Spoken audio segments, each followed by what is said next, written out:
सू नाम के साइंटिस्ट को देखते हैं जो अपनी मरी हुई बेटी को जिंदा करने के लिए उस पर एक्सपेरिमेंट्स कर रहा था। अपनी रिसर्च को लेकर वो इतना पागल हो चुका था कि उसने अपने असिस्टेंट तक को मार दिया जो बस उसे रोकने की कोशिश कर रहा था।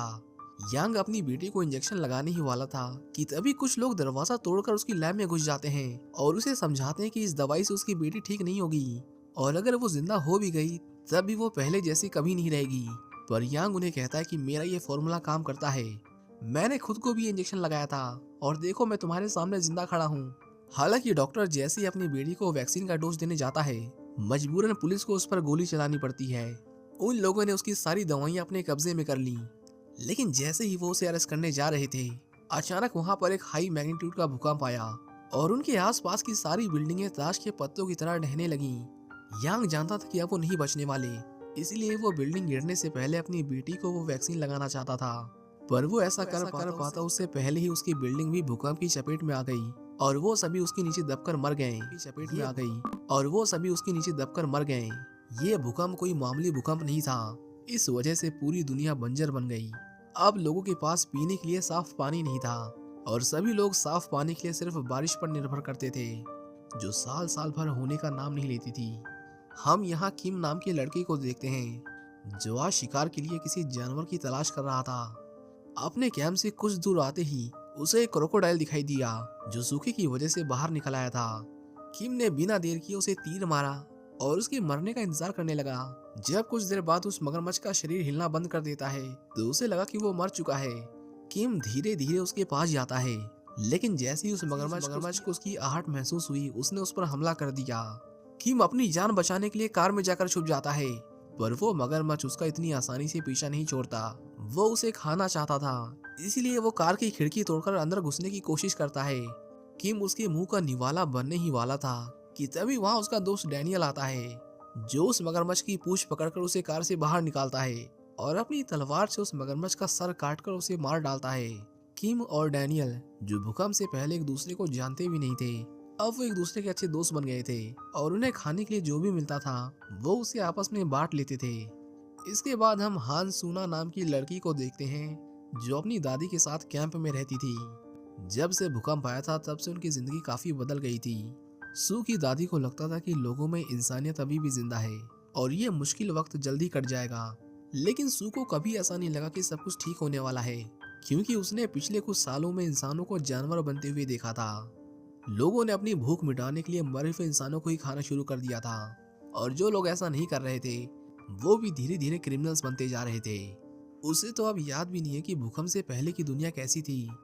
उधर हम डैनियल को देखते हैं जो उस मगरमच्छ को काट कर उसका मीट कैंप के लोगों में बेच रहा था। एक औरत डैनियल के पास आती है और उसे ढेर सारी ज्वेलरी देते हुए कहती है कि इनके बदले में उसे उस मगरमच्छ की पूरी पूंछ चाहिए। पर किम उसे गोल्ड के बदले उसे इतना सारा मीट देने से मना कर देता है क्योंकि उसके सोने की कोई कीमत नहीं थी। वो बोला भूकंप को आए हुए 3 साल हो चुके हैं और लोग भूख से मर रहे हैं, उन्हें खाने और पानी की जरूरत है, ना कि किसी कीमती चीज की, भले ही उसकी कीमत करोड़ों में क्यों ना हो। अगर आपके पास कुछ खाने के लिए है तभी हम आपको कुछ देंगे, नहीं तो हम कुछ नहीं कर सकते। उसकी बातें सुनकर वो औरत निराश हो जाती है। उसे परेशान देख डैनियल से ये देखा नहीं जाता और वो उसे एक सांप देते हुए कहता है कि आज ये तुम्हारा आखिरी बार है, इसके आगे मैं तुम्हारी मदद नहीं कर सकता। कुछ ही देर में वहाँ सू भी आ जाती है। डैनियल सू को अपनी बेटी की तरह मानता था और उसका ख्याल रखना ही उसकी लाइफ का पर्पस था। सू उसे हर बार की तरह खाने के बदले एक पेंटिंग देती है जिसे डैनियल खुशी खुशी अपने पास रख लेता है। किम सू को पसंद करता था, लेकिन उसे कभी अपने दिल की बात कहने का मौका नहीं मिला क्योंकि उसे डर था कि कहीं सू उसे मना ना कर दे। वो बात कर ही रहे थे कि तभी कुछ लोग उनके कैंप में घुस जाते हैं और तोड़फोड़ करने लगते हैं। डैनियल ने उन्हें पहले कभी नहीं देखा था, पर उनकी हरकतें बता रही थी कि वो लोग गुंडे मवाली थे। उनमें से एक उन्हें कहता है कि वो लोग पुलिस से हैं और वो लोग किसी की तलाश कर रहे हैं। वो कैंप के लोगों को एक स्केच दिखाते हैं और बारी बारी से उस आदमी के बारे में पूछते हैं। हालांकि स्केच तो एक बहाना था। उस स्केच की आड़ में वो अपने पसंद के किसी भी आदमी या औरत को अपने साथ चलने को कह रहे थे। एक आदमी जब उनके साथ जाने से मना करता है तो वो उसका हाथ काट देते हैं, जिसे देखकर कैंप के बाकी लोग डर जाते हैं। डैनियल चुपचाप अपने काउंटर पर खड़ा उन लोगों को देख रहा था। वो कुछ भी नहीं करता और उन्हें जो चाहिए उन्हें वो ले जाने देता है। पर तभी उनमें से एक की नजर सू पर पड़ती है। वो उसे अपने साथ ले जाना चाहता था, इसलिए वो सब उसके साथ जबरदस्ती करने लगते हैं। किम उसे बचाने के लिए उन लोगों से फाइट करता है, पर वो सब उसे भी बहुत मारते हैं। जब पानी सर के ऊपर चला गया तो डैनियल उन्हें रोकने के लिए बीच में कूद पड़ा। वो उन्हें बहुत मारता है और उनसे पूछता है कि तुम्हें किसने भेजा। इसी बीच उसने ये भी नोटिस किया कि उनके पास पीने के लिए साफ पानी भी था। एक आदमी बहुत मार खाने के बाद उसे बताता है कि यहाँ से कुछ किलोमीटर दूर एक अपार्टमेंट है जहाँ कुछ लोग रहते हैं और वही हमें पीने के लिए साफ पानी देते हैं। डैनियल उन लोगों को जाने देता है और कहता है कि उनमें से कोई भी उसे दोबारा यहाँ दिखाई नहीं देना चाहिए। एक दिन जब किम और डैनियल शिकार के बाद अपने कैंप में लौटे तो उन्होंने देखा कि सूट बूट पहने कुछ लोग सू और उसकी दादी से बात कर रहे थे। डैनियल उन लोगों को सू से दूर रहने को कहता है, लेकिन उसकी दादी उसे बताती है कि ये लोग उसी अपार्टमेंट से आए हैं जिसके बारे में वो आदमी बात कर रहा था। उनमें से एक जिसका नाम चोई था, वो डैनियल से कहती है कि हमारे पास पीने का साफ पानी और खाने का बहुत सारा सामान है और हम सू को अपने साथ ले जाना चाहते हैं। डैनियल सू को ऐसे ही कुछ अनजान लोगों के साथ नहीं भेजना चाहता था, लेकिन वो लोग डैनियल को बहुत आसानी से इस बात का भरोसा दिला देते हैं कि अपार्टमेंट की जिंदगी यहाँ से बहुत बेहतर है। वो कहते हैं कि वहाँ सू की उम्र के ही बहुत सारे बच्चे हैं जिनके साथ रहकर सू बहुत कुछ सीख सकती है। पर जोई उसे बताती है कि हम सिर्फ उन्हीं लोगों को अपने साथ लेकर जाते हैं जिनका खुद का परिवार हो। डैनियल को पता था कि ये जगह सुरक्षित नहीं है और उन लोगों के चमकते हुए चेहरे देखकर उसे साफ पता चल रहा था कि इन लोगों की जिंदगी उनसे कहीं बेहतर है। इसलिए वो भी सू को उन लोगों के साथ जाने के लिए कहता है। सू जाने से पहले किम को एक पेंटिंग देती है जो उसने कल रात को ही बनाई थी। किम समझ जाता है कि वो भी उसे पसंद करती है। वो सू से कहता है कि वो हर हफ्ते उसे मिलने आएगा और इतना कहने के बाद वो दोनों एक दूसरे से अलग हो जाते हैं। किम अब बहुत अकेला महसूस कर रहा था। वो डैनियल से कहता है कि अगर तुम उस बाजार वाली औरत से शादी कर लो और मुझे गोद ले लो तो हम भी सू के पास जा सकते हैं। जिस पर डैनियल उसे कहता है कि लड़की के प्यार ने उसका दिमाग खराब कर दिया है। दुनिया खत्म हो गई, इसका मतलब ये नहीं कि इंसान अपने वसूलों को ही भूल जाए और मैं उस औरत से शादी तो बिल्कुल नहीं करने वाला, तो इसके बारे में दोबारा सोचना भी मत। सू के जाने के बाद डैनियल बहुत दुखी था। वो उसकी बनाई हुई सभी पेंटिंग्स को देखने लगता है और चुपचाप कोने में पड़ा रहता है। हालांकि सू के जाने के बाद आज उसे नींद नहीं आ रही थी, इसलिए वो शिकार के लिए बाहर चला गया। वहीं दूसरी ओर हम सू और उसकी दादी को देखते हैं जिन्हें वो लोग अपने साथ अपार्टमेंट की ओर ले जा रहे थे। सू को वहाँ अपनी ही उम्र की एक और लड़की मिलती है जो उस अपार्टमेंट में जाने के लिए बहुत एक्साइटेड थी। सू की दादी कई घंटों से पैदल चल रही थी, जिस वजह से उनके पैर में मोच आ जाती है और अब उन्हें आगे चलने में दिक्कत हो रही थी। चोई अपने कुछ लोगों से कहती है कि वो उन्हें पास के एक मेडिकल सेंटर में लेकर जाएं। सू भी उसके साथ जाना चाहती थी, लेकिन उसे समझाया जाता है कि उनका आगे बढ़ते रहना जरूरी है। उसे ये भरोसा दिलाया जाता है कि उसकी दादी जल्दी उसके साथ होंगी, लेकिन फिलहाल उन्हें आराम की जरूरत है। कुछ मिनट और आगे चलने के बाद सू देखती है कि मिलिट्री के कुछ लोग अपनी कारों के साथ उनका इंतजार कर रहे थे। सू उनसे कहती है कि अगर ये गाड़ियां इतनी ही पास थी तो आप लोगों ने मेरी दादी को मेडिकल सेंटर क्यों भेज दिया? ये लोग हमारे पास भी तो आ सकते थे। उससे अब कुछ अच्छा नहीं लग रहा था, इसलिए वो आगे जाने से मना कर देती है। हालांकि मिलिट्री ऑफिसर कहता है कि कोई बात नहीं, हम तुम्हारी दादी के लिए सुबह तक इंतजार कर लेते हैं। वो जैसे ही यहाँ तक पहुँच जाएंगी हम उन्हें भी अपने साथ ले चलेंगे। पर हम देखते हैं कि उनके साथ कुछ बच्चे भी थे जो कल सुबह तक बिना खाना और पानी के बीमार पड़ जाते। वो दूसरी लड़की सूना को समझाती है कि तुम चिंता मत करो, मेरे दादाजी भी तुम्हारी दादी के साथ गए हैं।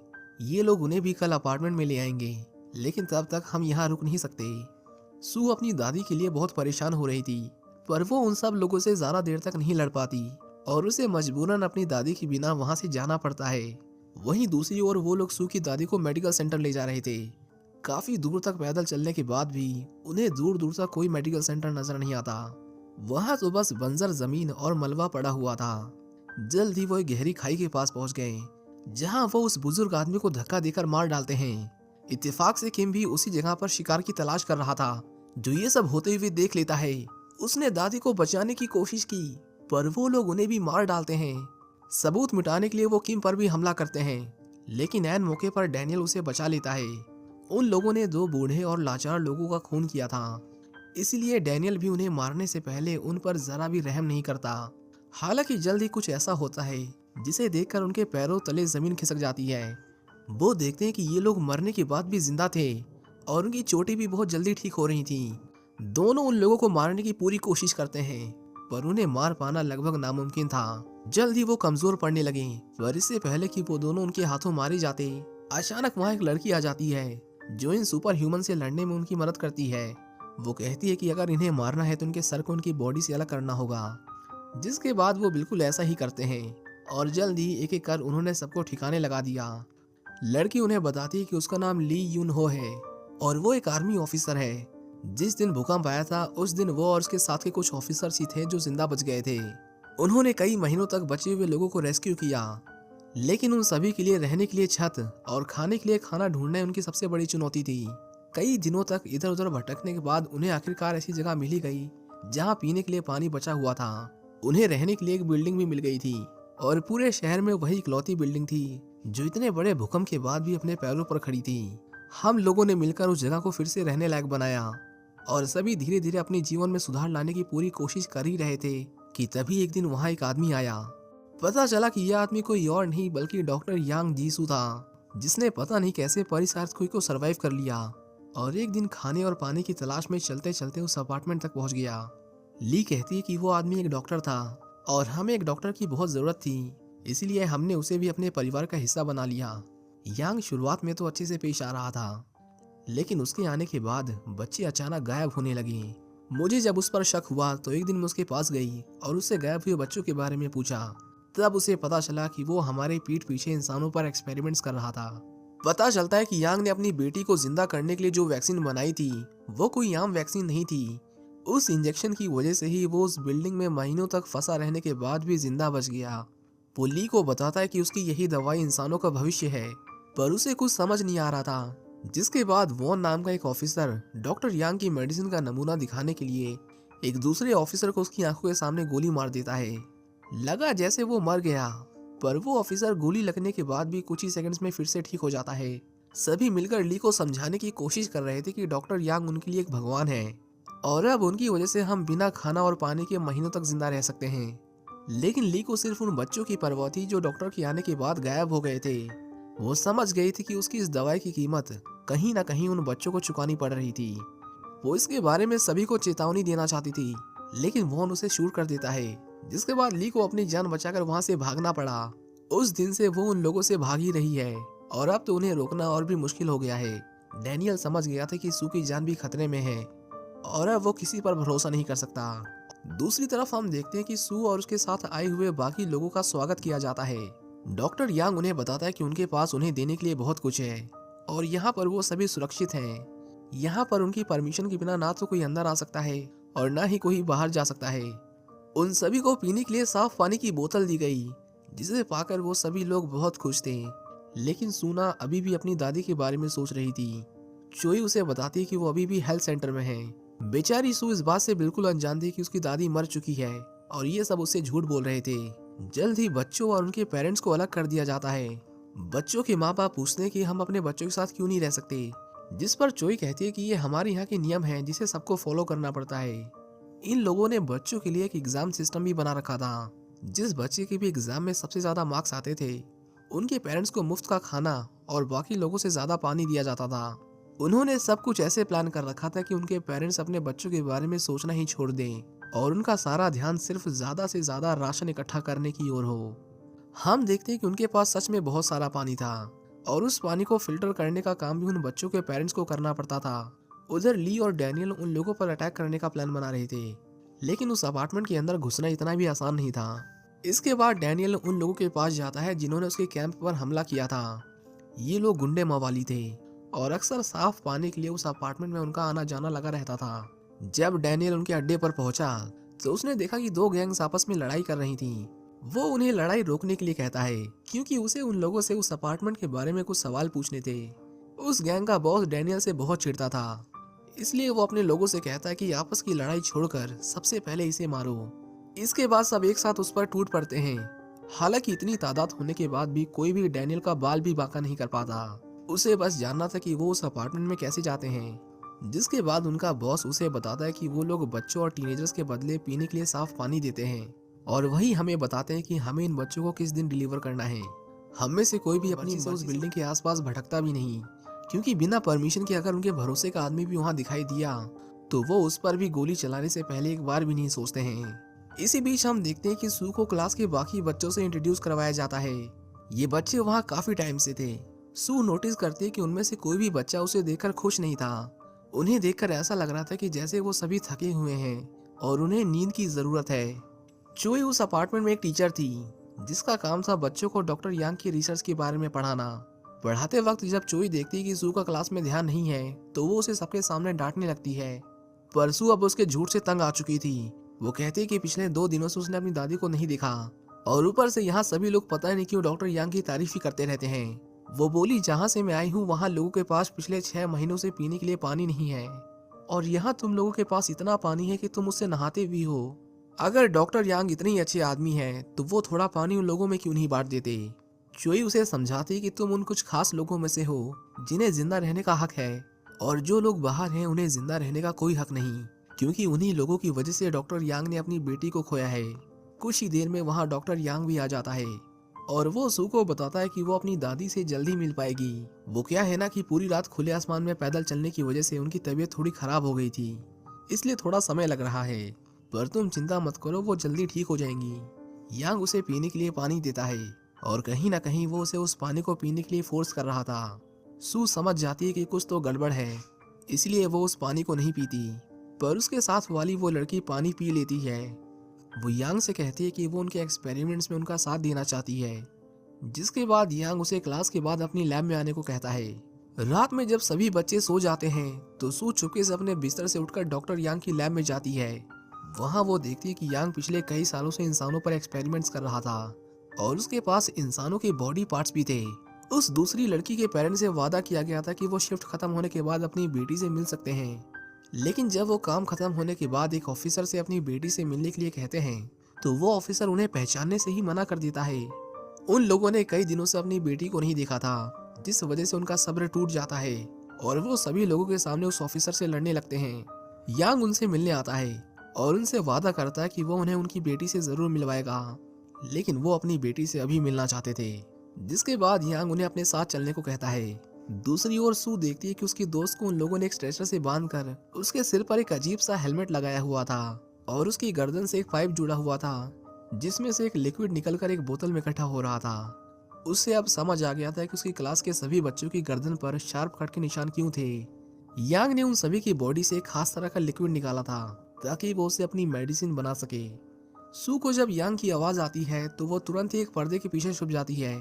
उस लड़की के माता पिता जब अपनी बेटी की हालत देखते हैं तो वो बहुत डर जाते हैं, पर यांग उन्हें उसे छूने से मना करता है। उस लड़की का पिता अपनी बच्ची की जान बख्शने के लिए उससे भीख मांगता है और इसी बीच हम देखते हैं कि यांग ने अपनी बेटी के आधे कटे हुए सिर को अभी तक बचा कर रखा था। वे समझ जाते हैं कि उस डॉक्टर का दिमाग हिला हुआ है, इसलिए वो जल्दी से अपनी बेटी की गर्दन से उस पाइप को निकाल देते हैं, पर पाइप निकालते ही उस लड़की का दिमाग रिस्पॉन्ड करना बंद कर देता है और उसकी मौत हो जाती है। उन्होंने यांग की सारी मेहनत पर पानी फेर दिया था, जो देख डॉक्टर उन दोनों पर इतना गुस्सा हो जाता है कि वो अपना आपा खोकर एक धारदार ब्लेड से उन दोनों को काट कर मार डालता है। सू छिपकर ये सब होते हुए अपनी आंखों से देख रही थी, लेकिन ज्यादा देर तक नहीं, क्योंकि यांग शीशे में उसकी परछाई देख लेता है और वो भी पकड़ ली जाती है। उधर डैनियल और ली दोनों सुबह होने का इंतजार करते हैं, क्योंकि आज उनके डिलीवरी करने का दिन था। वे सभी जब उस अपार्टमेंट के सिक्योरिटी चेक पॉइंट पर जाते हैं तो उस गैंग के लीडर के चेहरे की इतनी बुरी हालत देखकर उन सोल्जर्स को उन पर शक होने लगता है। वे जब ट्रक खोलकर देखते हैं तो उन्हें पीछे किम और ली दिखाई देते हैं, लेकिन उन्होंने अपने चेहरे ढक रखे थे। सोल्जर्स उनसे कहते हैं कि ये सब तो ठीक है, लेकिन आज हम कोई नया शिपमेंट नहीं लेंगे, तुम अभी इसी वक्त वापस चले जाओ। डैनियल अब इतने पास आकर पीछे हटने वाला नहीं था, इसलिए वो उन्हें कुचलता हुआ गेट तोड़कर अंदर घुस जाता है। वॉन देखता है कि ली फिर से वापस लौट आई है, पर इस बार वो उसे किसी भी हालत में यहाँ से जिंदा नहीं जाने देना चाहता था। वो अपने सभी सोल्जर्स को उन्हें मारने के ऑर्डर्स देता है, जिसके बाद उसकी पूरी टीम उन तीनों को घेरकर फायरिंग शुरू कर देती है। दूसरी ओर यांग सू की गर्दन में वही पाइप लगाकर उसकी बॉडी से भी वो लिक्विड निकालने की तैयारियां शुरू कर देता है। सू इस पूरे प्रोसेस के दौरान होश में थी। यांग उसे बताता है कि तुम कितनी लकी हो कि तुम्हारे ऊपर इसका कोई साइड इफेक्ट नहीं होगा। वो कहता है ये जो तुम्हारी बॉडी में खास लिक्विड है यही मुझे जिंदा रखता है, लेकिन मैं इसे सीधे तुम्हारी बॉडी से नहीं निकाल सकता, इसलिए हम तुम्हें इतना सारा पानी पिलाते हैं और उस पानी के अंदर एक खास तरह का केमिकल होता है जो इस पूरे प्रोसेस को और भी आसान कर देता है। डॉक्टर अपने हर एक पेशेंट को अपने सारे सीक्रेट्स बताया करता था। उसे इससे खुशी मिलती थी क्योंकि वो जानता था कि ये सभी बच्चे या तो मर जाएंगे या फिर इन्हें कुछ भी याद नहीं रहने वाला। ली आगे बढ़ने से पहले अपने पुराने साथियों को छुड़ाना चाहती थी, क्योंकि सिर्फ 3 लोग काफी नहीं थे। ली जब उन्हें ढूंढते हुए बेसमेंट में गई तो उसने देखा कि उसके दोस्त अब पहले जैसे नहीं थे। उसके जाने के बाद यांग ने उन पर बहुत सारे एक्सपेरिमेंट्स किए जिसकी वजह से वो सभी अब एक चलती फिरती लाश बन गए थे। ली को देखते ही वो सभी उस पर हमला कर देते हैं, जिसके बाद ना चाहकर भी उसे उन सबको मारना पड़ता है। ली उनसे कहती है कि अब हमें यहाँ से भाग जाना चाहिए क्योंकि हम इन लोगों से नहीं लड़ सकते। पर डैनियल सू के बिना कहीं नहीं जाने वाला था। इसके बाद वो सभी सोल्जर्स को मारते हुए ऊपर की ओर बढ़ने लगते हैं। पता चलता है कि उनमें से हर किसी के पास सुपर ह्यूमन सीरम नहीं था। उनमें से कुछ लोगों को छोड़कर बाकी सभी लोग आम इंसानी थे। ली जब लैब की ओर जा रही थी तो वॉन उसके सामने आकर खड़ा हो जाता है और कहता है, तुम हमारे साथ हाथ मिला लो, हम इन लोगों से ज्यादा अच्छी जिंदगी जी सकते हैं। लेकिन ली समझौता करने को तैयार नहीं थी। उन दोनों में बहुत लड़ाई होती है, पर वॉन के पास सुपर ह्यूमन पावर्स थी, इसलिए ली उसके सामने ज्यादा देर तक टिक नहीं पाती। वॉन ली को मारकर अपार्टमेंट से नीचे फेंक देता है और फिर बाकी लोगों को ढूंढने लगता है। उधर किम चोई को पकड़ लेता है और उससे कहता है कि वो उसे लैब में लेकर चले। ऊपर जाते वक्त उसे रास्ते में वॉन मिलता है जो उसे आगे नहीं जाने देता।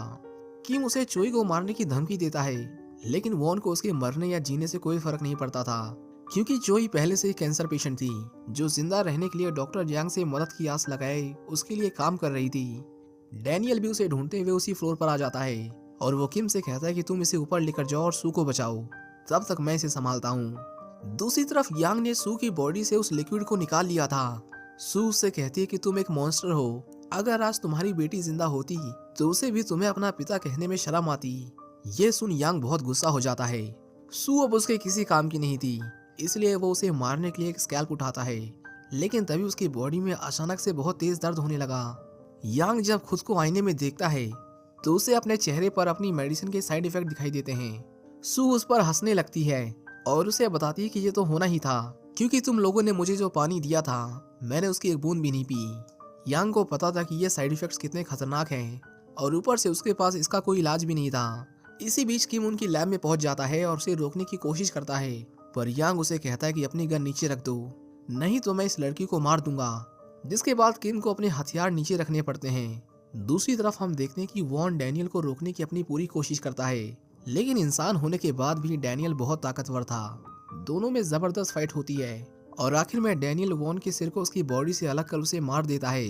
हम देखते हैं कि यांग वहां से जल्द से जल्द निकलना चाहता था, इसलिए वो अपनी बेटी की बॉडी को एक सूटकेस में पैक करके वहां से भागने लगता है। चोई यांग से उसे भी अपने साथ ले चलने की रिक्वेस्ट करती है, पर यांग बोला, तुम वैसे भी मरने वाली हो, मेरे पास तुम्हारा कोई इलाज नहीं, तुम मेरे साथ आकर क्या करोगी। बस इतना कहकर उसने लैब में ग्रेनेड फेंक दिया, जिसके धमाके से उसकी मौत हो गई। हालांकि किम और सू एक टेबल के पीछे छुपकर खुद को उस एक्सप्लोजन के इम्पैक्ट से बचा लेते हैं।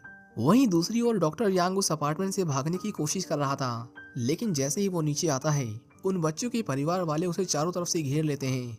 वो उससे अपने बच्चों के बारे में पूछ रहे थे, पर जब यांग उनके सवालों के जवाब नहीं दे पाता तो पूरी भीड़ मिलकर उसे पीटने लगती है। सभी उस पर बहुत गुस्सा थे। इससे पहले वो लोग उसे पीट पीट कर मार डालते, यांग एक असॉल्ट राइफल उठाकर उन लोगों पर अंधाधुंध फायरिंग कर देता है। उसने अपना दिमागी संतुलन पूरी तरह से खो दिया था और इसकी वजह से वो अनगिनत लोगों को मौत की घाट उतार देता है। लेकिन जब यांग को होश आया तो उसकी नजर उस सूटकेस पर पड़ती है जिसके अंदर उसने अपनी बेटी की बॉडी रखी थी। उसने गलती से उस सूटकेस पर भी फायरिंग कर दी थी, जिस वजह से उसकी बेटी का शरीर अब पूरी तरह से खत्म हो चुका था। अब उसे किसी भी तरह से जिंदा कर पाना बिल्कुल नामुमकिन था। सू कहती है कि तुम उसे पहले भी नहीं बचा सकते थे और अब भी नहीं।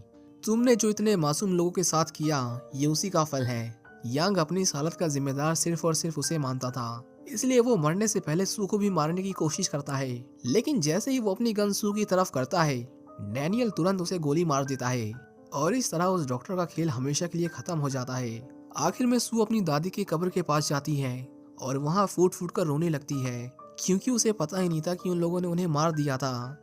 इसी तरह कुछ हफ्ते बीत जाते हैं और हम देखते हैं कि सब कुछ फिर से नॉर्मल होने लगा था। उस अपार्टमेंट के साथ कैम के बच्चों और वहाँ के लोगों की बहुत बुरी यादें जुड़ी हुई थी, इसलिए कोई भी दोबारा उसके बाद वहाँ नहीं गया। और इसी के साथ ये मूवी यहीं खत्म हो जाती है। उम्मीद करता हूँ कि आपको ये कहानी पसंद आई होगी। Thank you for watching.